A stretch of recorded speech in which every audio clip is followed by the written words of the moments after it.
Livro Mártires Cristã, Capítulo 3 Mártires Medievais. Inquisição, hereges, a beguina, a falsa freira e a guerreira. Enquanto a maioria dos teólogos medievais concebia uma igualdade teórica entre homens e mulheres em sua capacidade de serem salvos, quase uniformemente viam os homens como os mais capacitados a praticar as virtudes necessárias para a salvação. Assim, Atanásio, morto em 373, alegava que as mártires demonstravam algo contra a natureza, ou seja, coragem feminina, que poderia dar prova de algo maior que a natureza, ou seja, a verdade cristã. Além disso, as mulheres eram excluídas de clero cristão e, dessa forma, da vocação que produzia a maioria dos santos reconhecidos durante certos períodos. Por toda a Idade Média, as mulheres foram minoria entre aqueles cuja reputação de santidade recebia celebração pública e, dessa forma, tornavam-se merecedores do título de santos. As beguinas.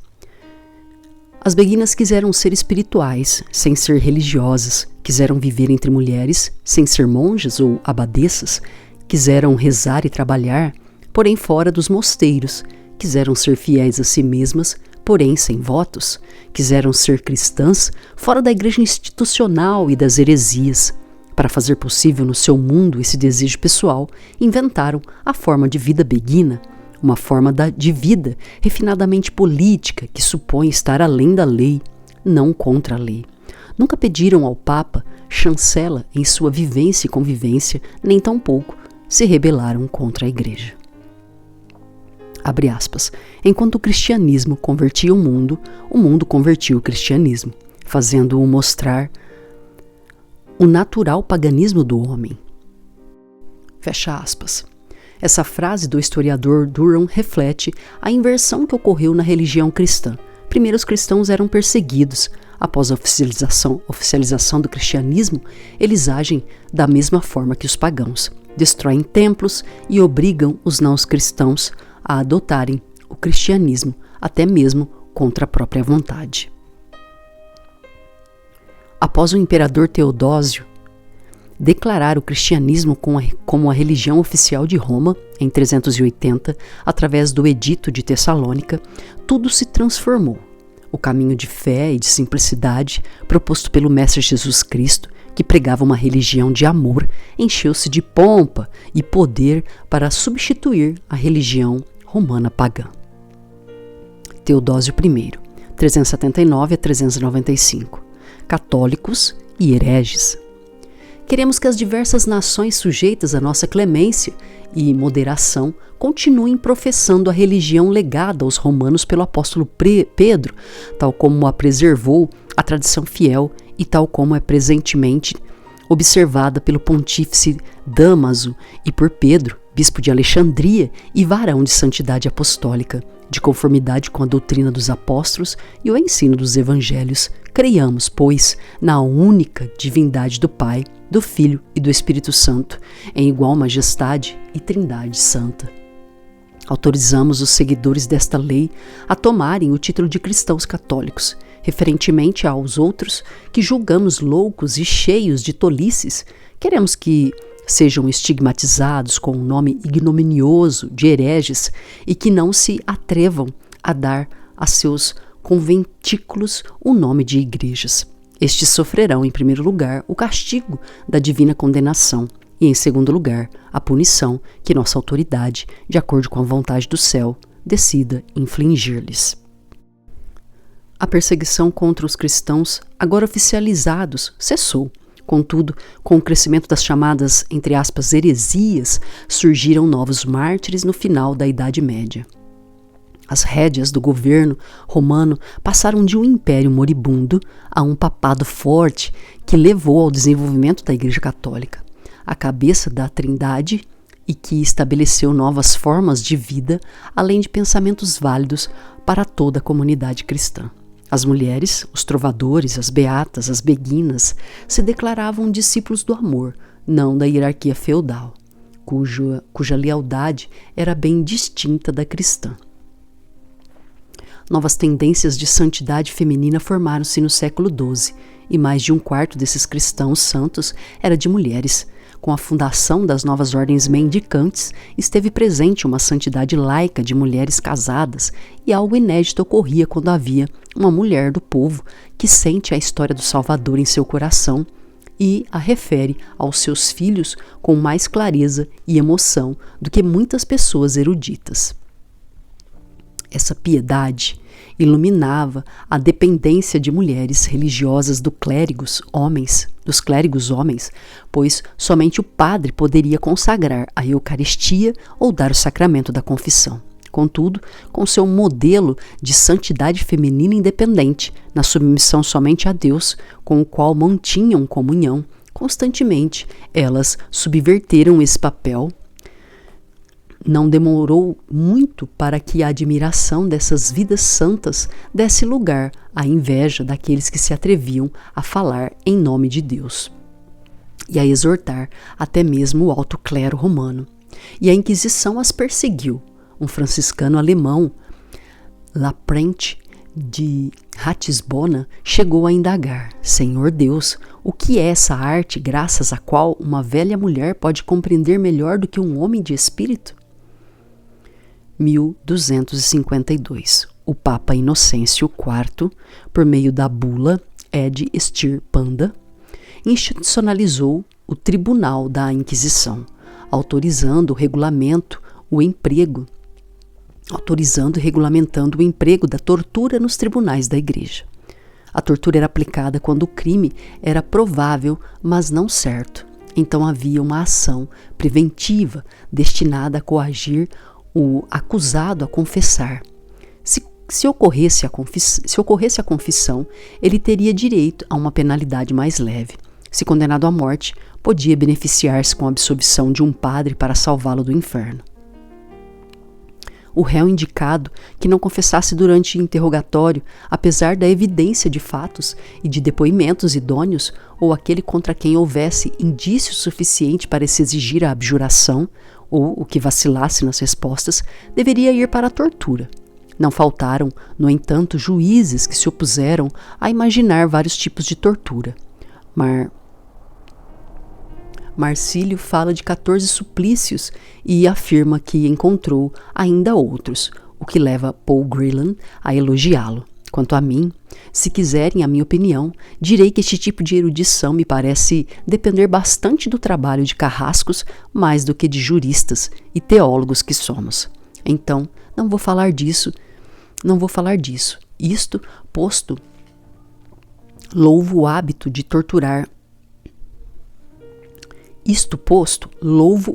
torturar os acusados.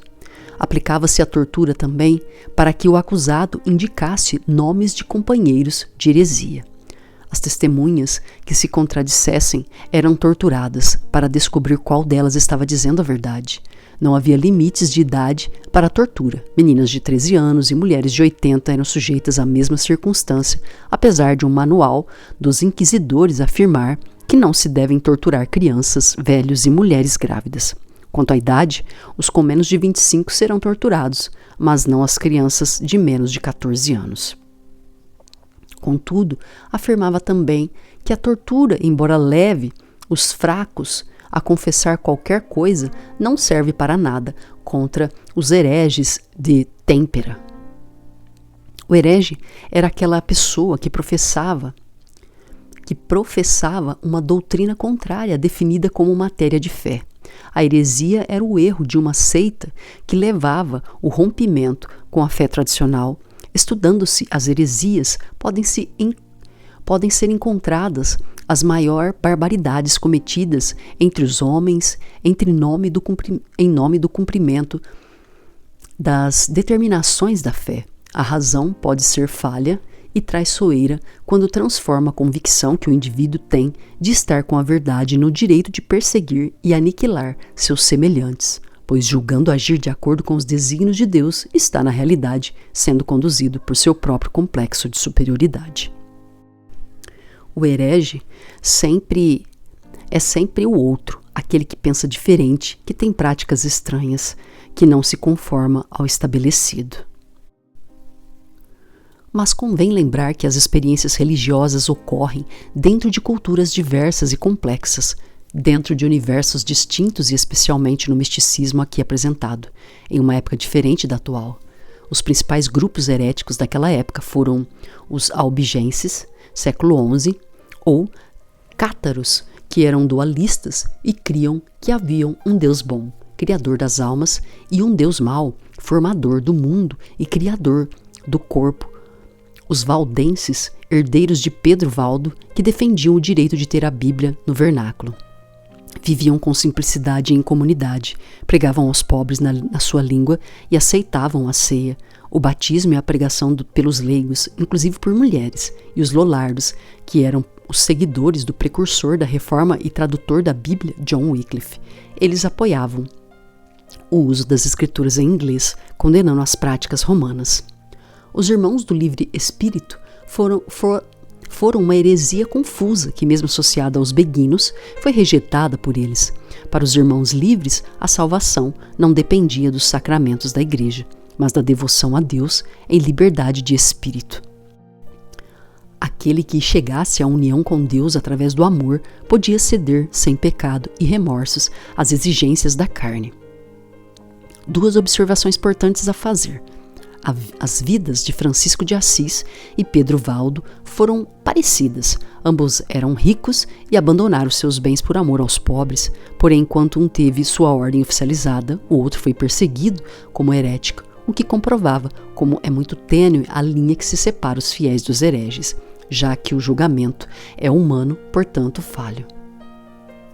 E os beguinos não aceitaram o rótulo de hereges, afirmando que eram verdadeiros seguidores da vida apostólica, não irmãos do livre espírito, e estavam sendo injustamente perseguidos.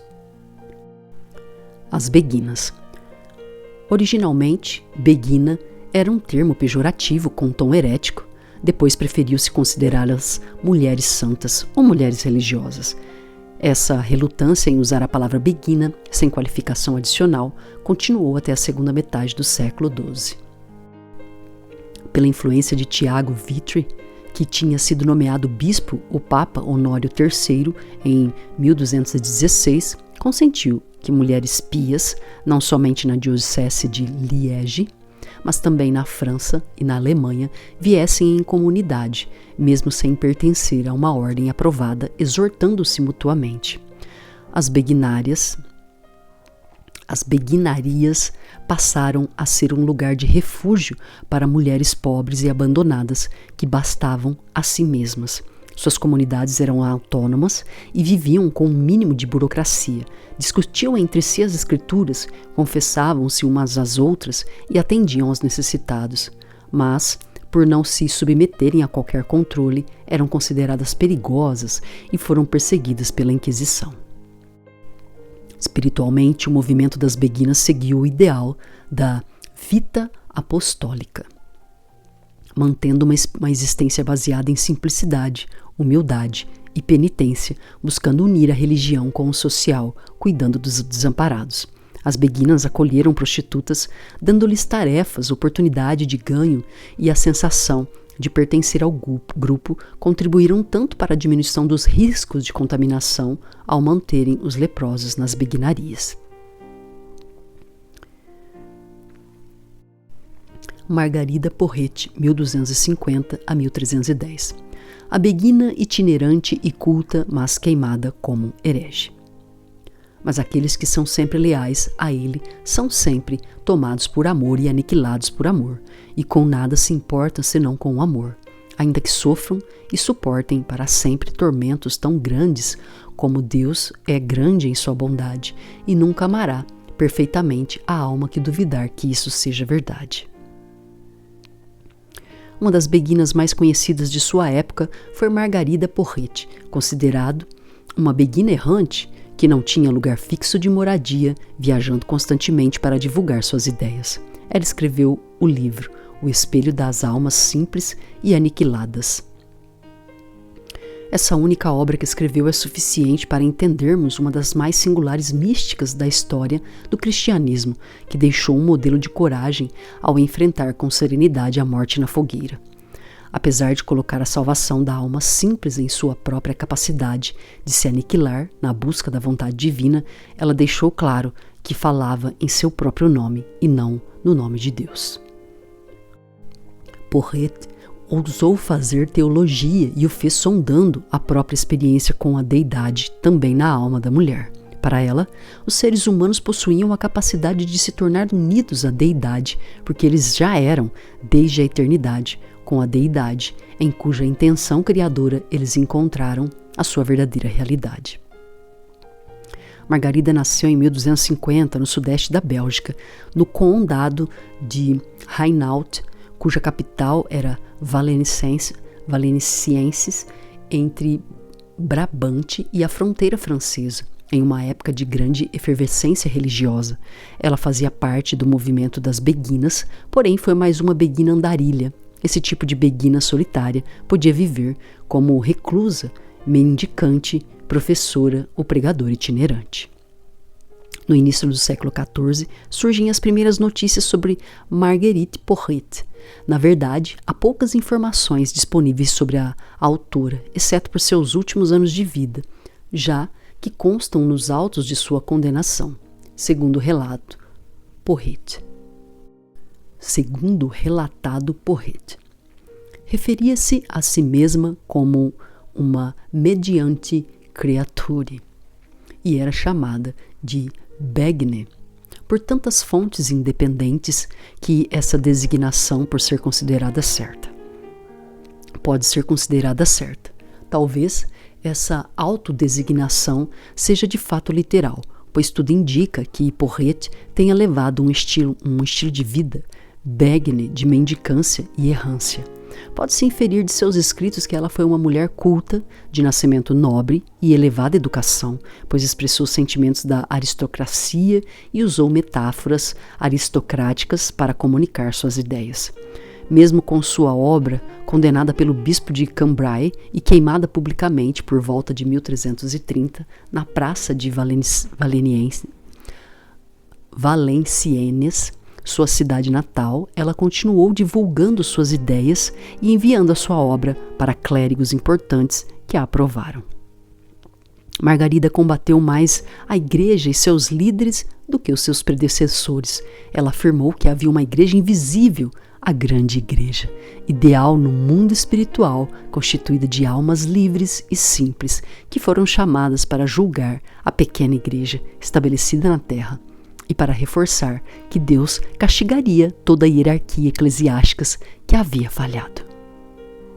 Em sua obra, faz uma clara distinção entre as almas livres, a real Igreja Santa, a qual é governada pelo amor divino, e a Santa Igreja, a pequena, que é governada pela razão.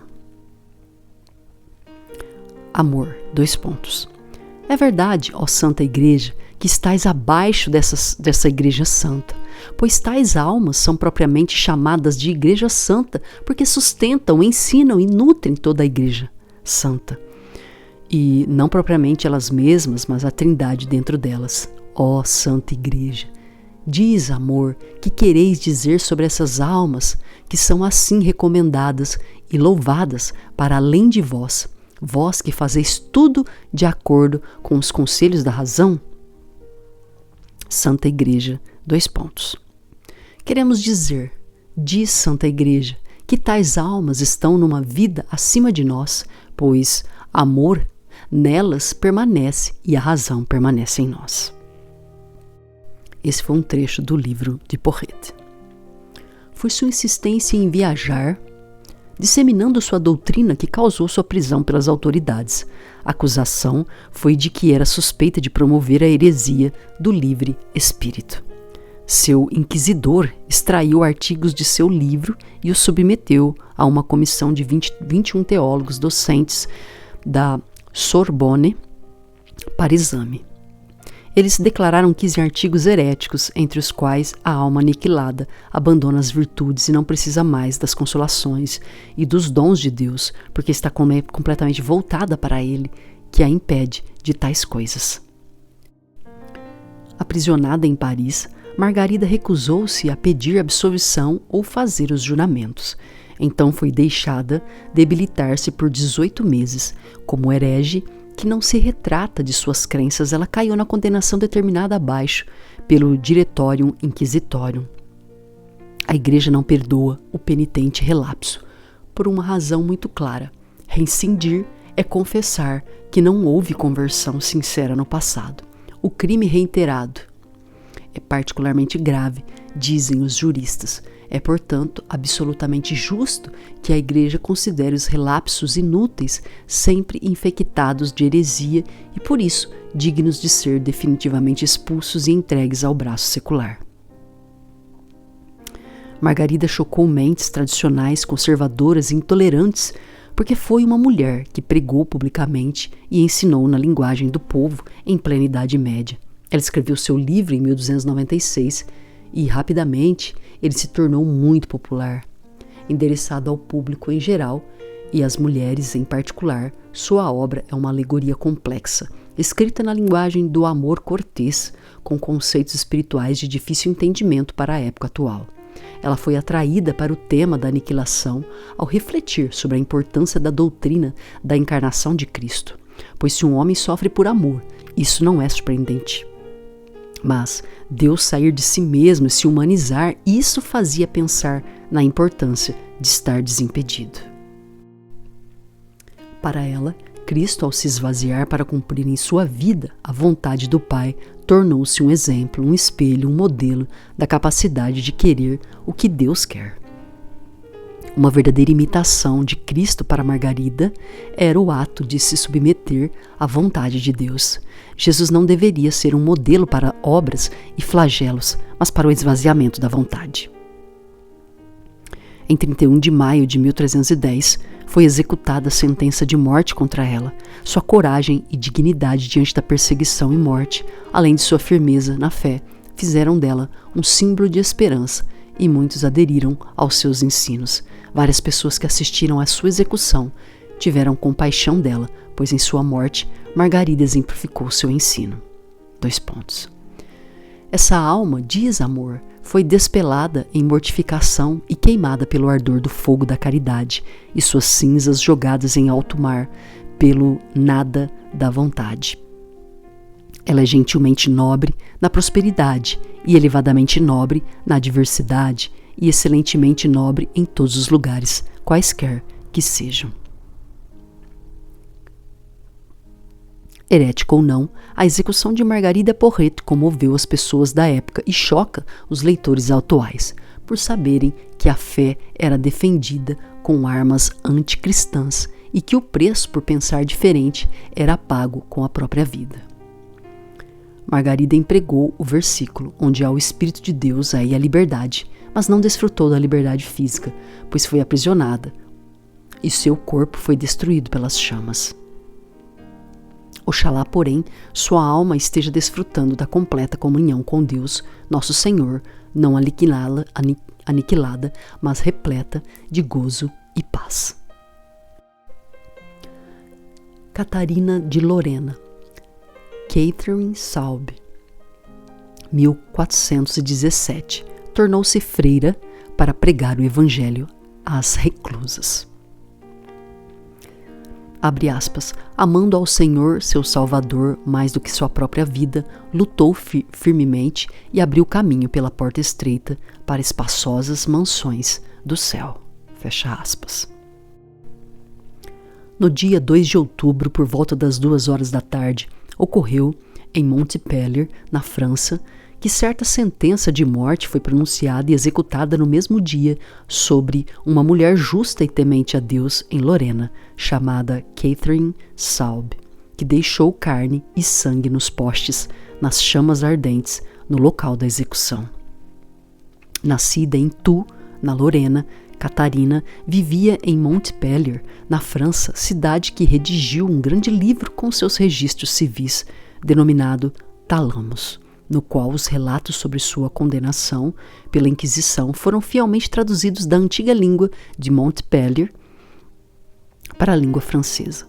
No dia 15 de novembro de 1416, depois de ter sido realizada a missa na igreja paroquial de São Firmino, em Montpellier, Catherine Salb natural de Toul, Lorena, entrou naquela igreja para se apresentar. Cerca de 15 ou 16 dias antes, ela havia pedido aos senhores e burgomestres daquela cidade permissão para ficar trancada com as outras reclusas no convento da Estrada de Leites. Os referidos senhores e burgomestres e todos os tipos de comerciantes, juntamente com mais de 1.500 habitantes da cidade, homens e mulheres, vieram à igreja nessa procissão geral. Os ditos burgomestres como patronos, isto é, pais e protetores das freiras reclusas, conduziram a dita Catarina como noiva ao referido claustro, onde a deixaram ficar encerrada numa cela. Foi presumido que a intenção dela, ao solicitar admissão no convento, por sua piedade, movida pela ardente fé que nascia em seu coração, Catarina sentiu um santo desejo de revelar às outras freiras reclusas o verdadeiro conhecimento de Jesus Cristo, achando-se suficientemente dotada pelo Senhor. Sua missão foi bem sucedida e todas as mulheres ali creram no Evangelho. Os mesmos registros públicos referem que no ano seguinte, em 2 de outubro de 1417, era cerca de 2 horas da tarde, quando M. Raymond Cabassi, da Ordem dos Monges Jacobinos ou Dominicanos, vigário do inquisidor, sentou-se no tribunal ao lado do portal da prefeitura de Montpellier, na França, do bispo de Manguelone, do vice-governador das ordens religiosas e de todo o povo que encheu a praça da prefeitura. As acusações eram contra ela e foram que é melhor morrer do que se irar ou pecar contra Deus, que não adorou a hóstia consagrada pelo padre, porque não acreditava que o corpo de Cristo estava presente nela, que não é necessário confessar-se ao sacerdote, porque é suficiente confessar os pecados a Deus, e que tem o mesmo valor confessar os pecados a um leigo discreto e piedoso quanto a qualquer capelão, e que não haverá purgatório depois dessa vida.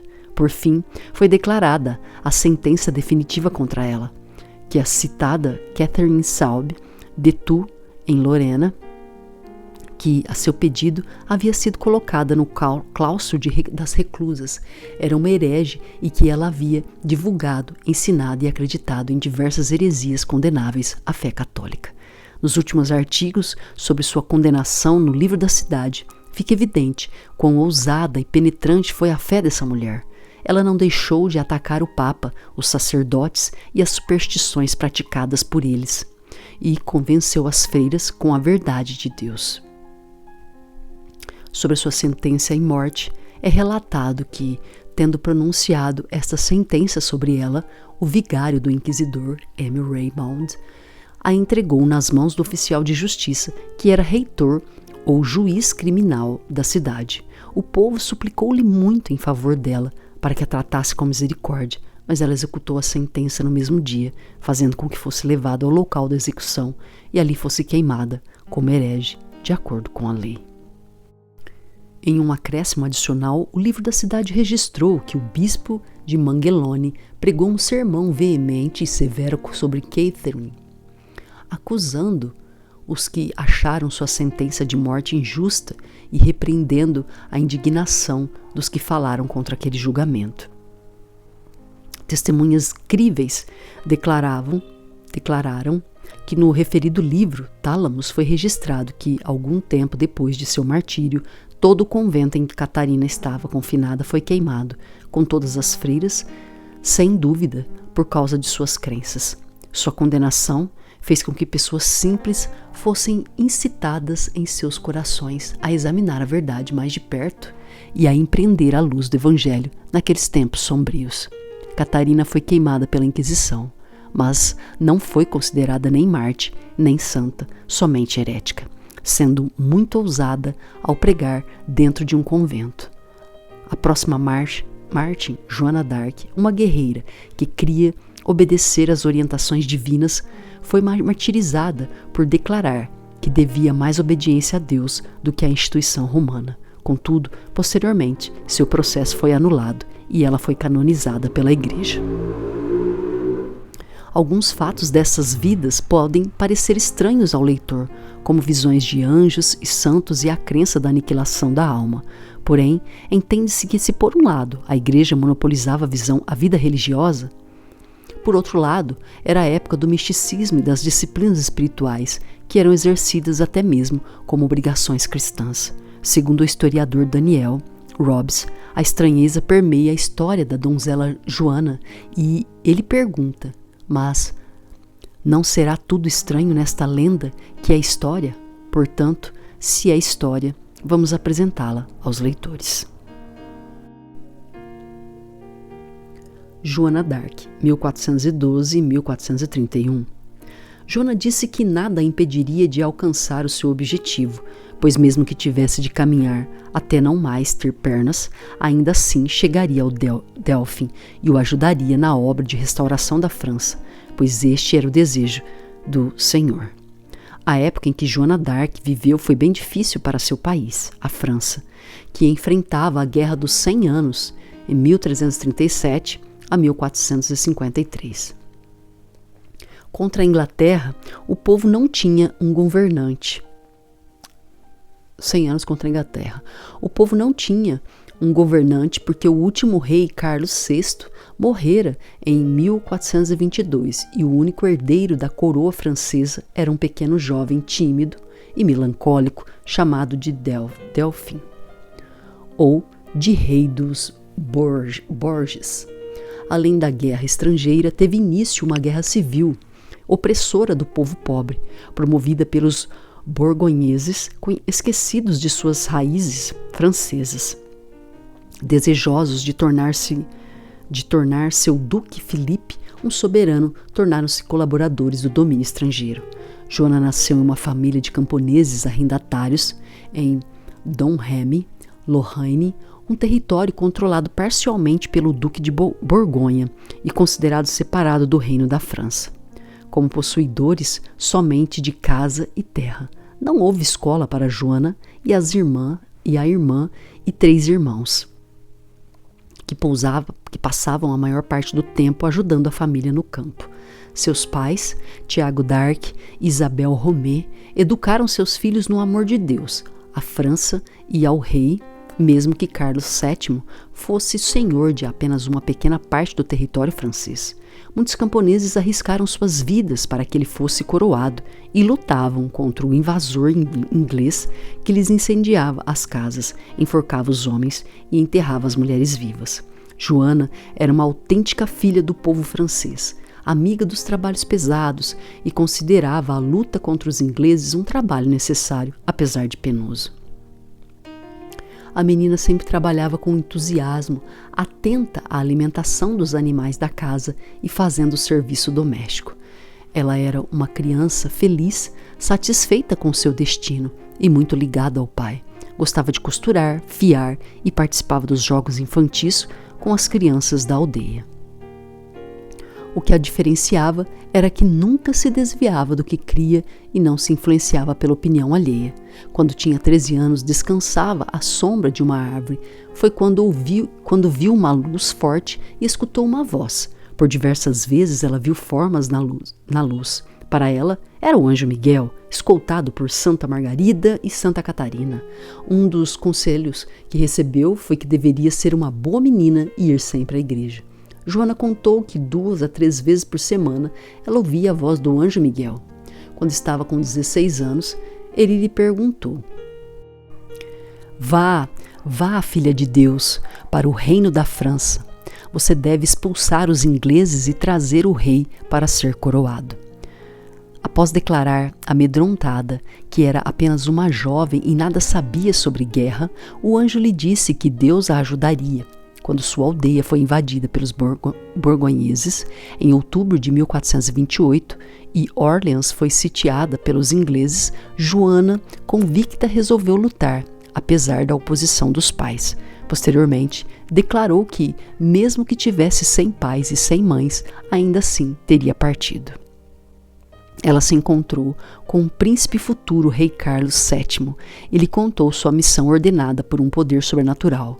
Depois de ser examinada por sábios teólogos que confirmaram que suas visões não eram malignas, sua ida para Orleans foi autorizada. Os ingleses constituíram 7 fortalezas em volta de Orleans. A tarefa de expulsá-los era bem difícil.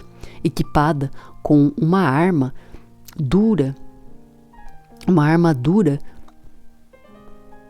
branca e levando na mão uma espada, a jovenzinha portava um estandarte no qual se lia: "Por ordem do Rei do Céu", e seguiu acompanhada por uma tropa reduzida.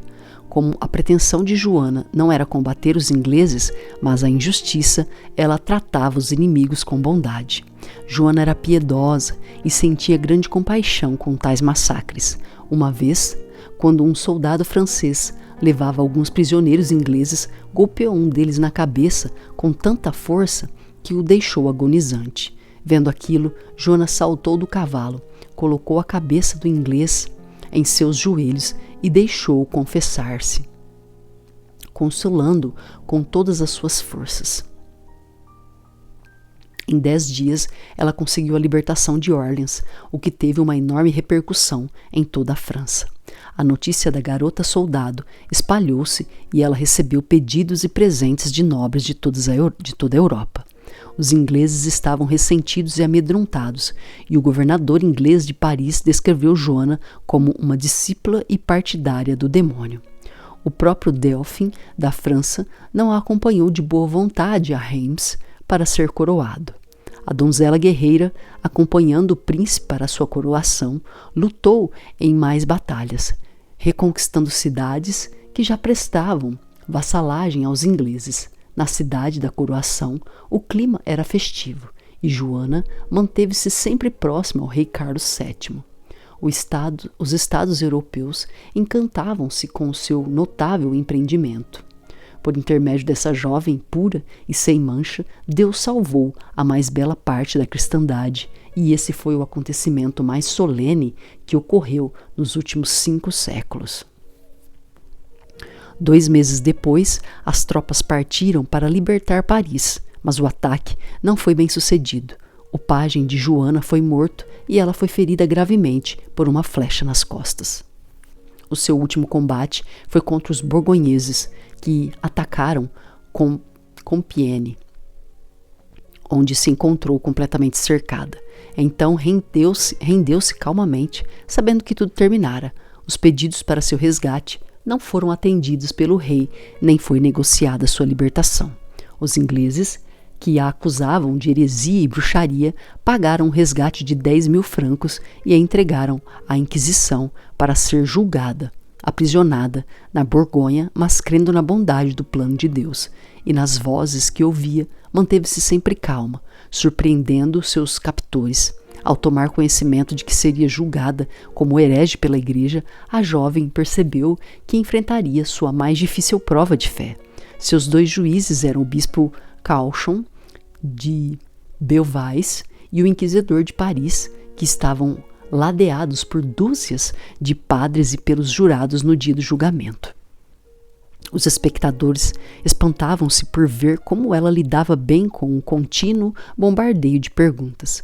Indagada: "Você está na graça de Deus?" Ela respondeu: "Se não estou, peço a Deus levar-me a ela. Se estou, que Deus me conserve nela." O processo durou 6 semanas, com 3 ou 4 horas de interrogatório, pela manhã e mais 2 ou 3 horas à tarde. Foi impossível provar que Joana era feiticeira ou criminosa.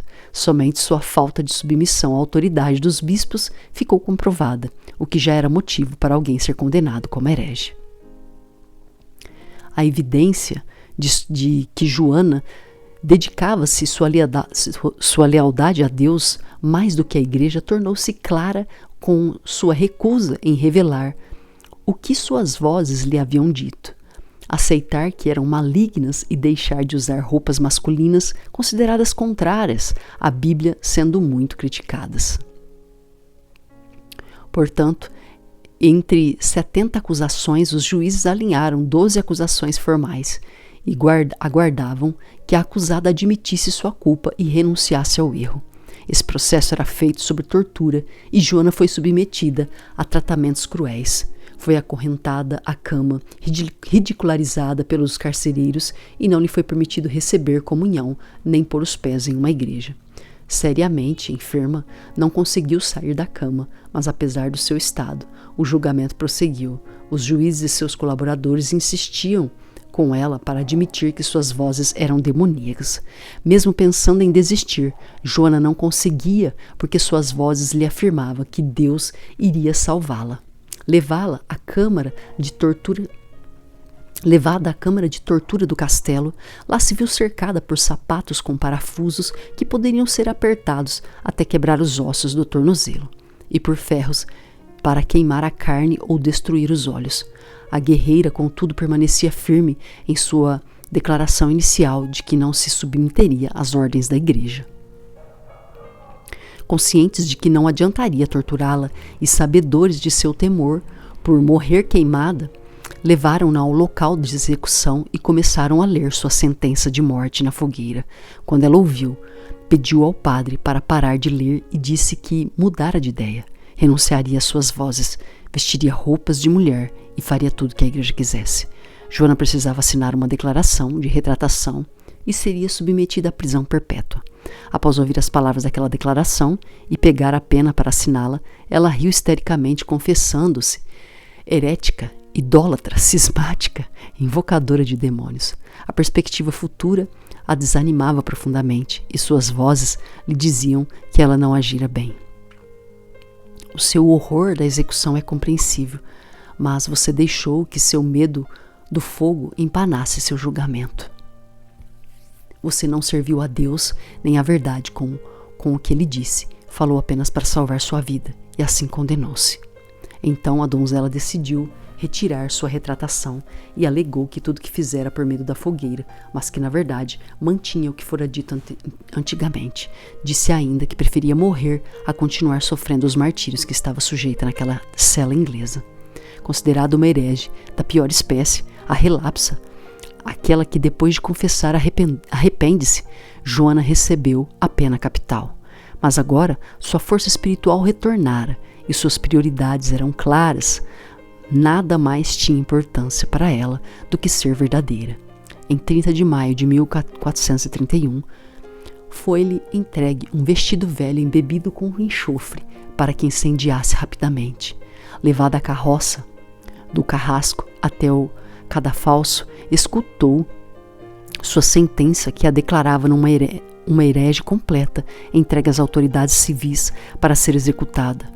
A Santa Igreja tirava o corpo fora em virtude de sua doutrina de misericórdia, pela qual somente o sistema de justiça civil executava as punições. Na plataforma onde a justiça secular fazia seu julgamento, um cartaz exibia os dizeres: Joana, denominada donzela, mentirosa, perniciosa, sedutora do povo, adivinhadora, supersticiosa, blasfemadora contra Deus, presunçosa, infiel à fé de Jesus Cristo, jactanciosa, idólatra, cruel, dissoluta, invocadora de demônios, apóstata, cismática e herética. Joana rezava alto e, com lágrimas nos olhos, clamava por Deus e pelos santos. Pediu que a multidão a perdoasse, que rezasse por ela e prometeu que os perdoaria. As chamas se ergueram rapidamente e, quando se aproximaram de seu vestido, ela começou a gritar: Jesus! Jesus! Jesus! Às 9 horas da manhã, com 19 anos, morreu a camponesa guerreira.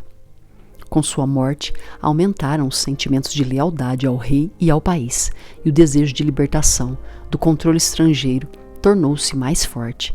Em 1453, a conquista da cidade de Bordeaux obrigou os ingleses a admitir sua derrota, colocando fim à Guerra dos 100 Anos.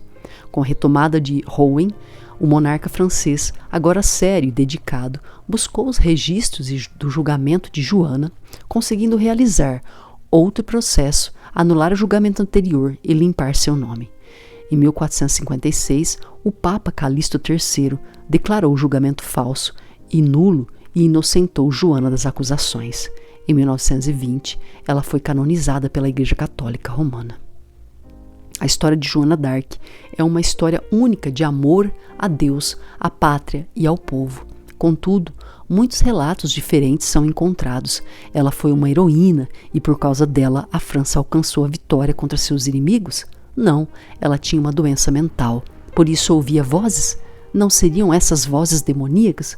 O que é história? O que é lenda? O que se percebe nos relatos é que Joana tinha uma credulidade diferenciada da fé. Ela cria porque assim foi ensinada. Era a pregação da igreja a qual obedecia. Ela acreditava na intercessão dos santos, na importância das rezas por sua alma, dos sacramentos como meio de graça. Diferentemente das outras mártires, ela se apavorou com a proximidade de seu martírio. Foi a única citada neste livro que se retratou por temor à fogueira e pediu perdão por não negar o que cria.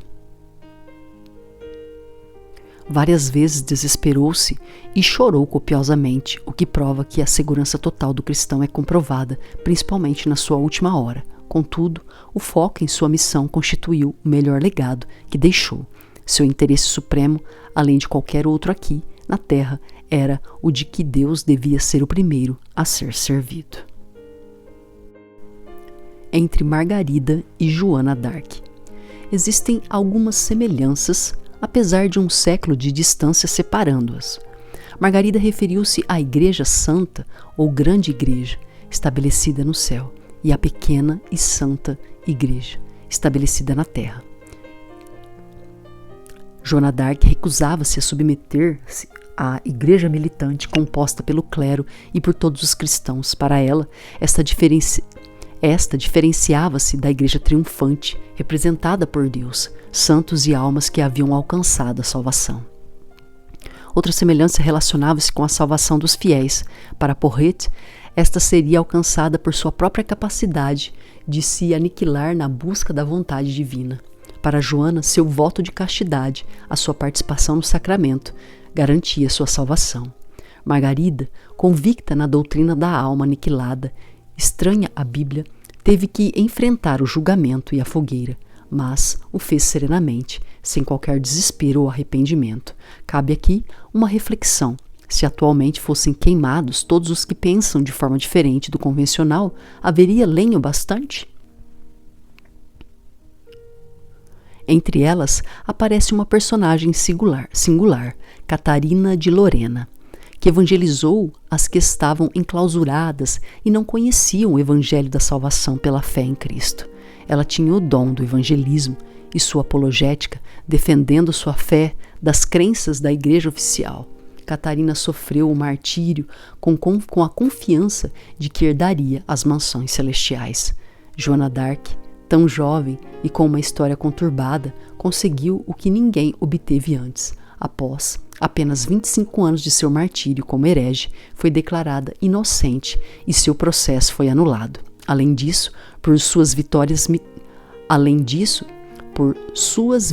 militares, foi considerada um instrumento fundamental para a vitória francesa na Guerra dos 100 Anos. Margarida e Joana foram consideradas hereges e relapsas, morreram queimadas. Ambas colocavam o amor a Deus acima de tudo, porém, apesar da fé ou de mera credulidade, a aniquilação da alma, as visões e os sacramentos lhes foram mais importantes. Por mais que a Bíblia declare que não somos salvos por obras, mas pela fé, que é dom de Deus, e de que nosso Salvador é o único mediador entre Deus e os homens, e o nosso Jesus Cristo, a igreja da época afirmava que havia necessidade de flagelos, penitências, venerações de santos, relíquias, boas obras, etc. Atualmente, as pessoas ainda acreditam que é necessária a contribuição humana na obra redentora de Deus, que é totalmente gratuita através da fé em Cristo. Confira o próximo capítulo, Mártires na época da Reforma. Protestantes torturadas e martirizadas na Inglaterra.